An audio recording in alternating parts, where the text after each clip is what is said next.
I never thought $100 could teach me more about wealth than 20 years of working for a paycheck. My name is ZAYN, and 6 months ago I made a desperate investment that changed how I see money forever. I bought exactly $100 worth of stock in a company that builds humanoid robots for warehouse work. At the time, I was working 2 jobs, just to keep up with rent and basic expenses. I watched my friends lose their positions to automation while I clung to my shrinking paycheck with fear. The news reported that 30% of warehouse jobs would vanish within 5 years across developed nations. I felt powerless against the tide of machines that never slept, never complained, and never asked for raises.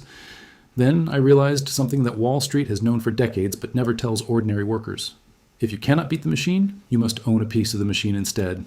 That $100 was my grocery money for the week, but I gambled it on the future anyway. If this future concerns you, hit subscribe because this is Humanoid Soul, and we track the ownership revolution. I chose a fractional robotics platform that allowed small investors like me to buy shares in humanoid manufacturers. The app showed me companies posting 40% year-over-year growth, while traditional employers laid off thousands. I clicked the buy button with shaking hands, knowing I was betting against my own labor value. The confirmation screen showed I owned 0.003% of a single robotics corporation. It felt insignificant, like bringing a water gun to a nuclear war. But I decided to document every dollar of gain and loss for 6 full months. Month 1 showed a modest increase as the company announced a new contract with a major distribution center. My $100 became $112 while I worked overtime just to pay bills. The irony was not lost on me that my investment earned more in a day than my overtime hour. Month 2 brought volatility when labor unions protested the rapid deployment of humanoid units in urban warehouses. My portfolio dipped to $94, and I felt panic rising in my chest. I wanted to sell and recover what remained, but I forced myself to hold the position. The EU AI Ownership Directive had just passed, allowing these companies to classify robots as independent contractors. This legal shift meant corporations could offload liability while retaining all the profits from automated labor. Month 3 showed explosive growth as Japan announced its humanoid caregiver rollout would accelerate by 2 years. My investment jumped to $147 overnight without me lifting a finger. I watched the charts while sitting at my desk, doing work that could eventually be done by algorithms. The disconnect between my effort and my investment returns was becoming impossible to ignore. I realized that capital appreciation required no human sweat, no biological need for rest, and no dignity. Month 4 brought a correction when reports showed that humanoid maintenance costs were higher than projected initially. My portfolio dropped back to $123, testing my conviction in the thesis. I read analysis suggesting that the wealth gap was not about greed, but about access to ownership structures. Those who owned the robots collected dividends, while those who competed with robots saw wages stagnate.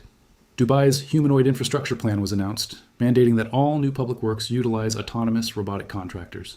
The stock surged again as governments worldwide signaled their commitment to automated infrastructure development.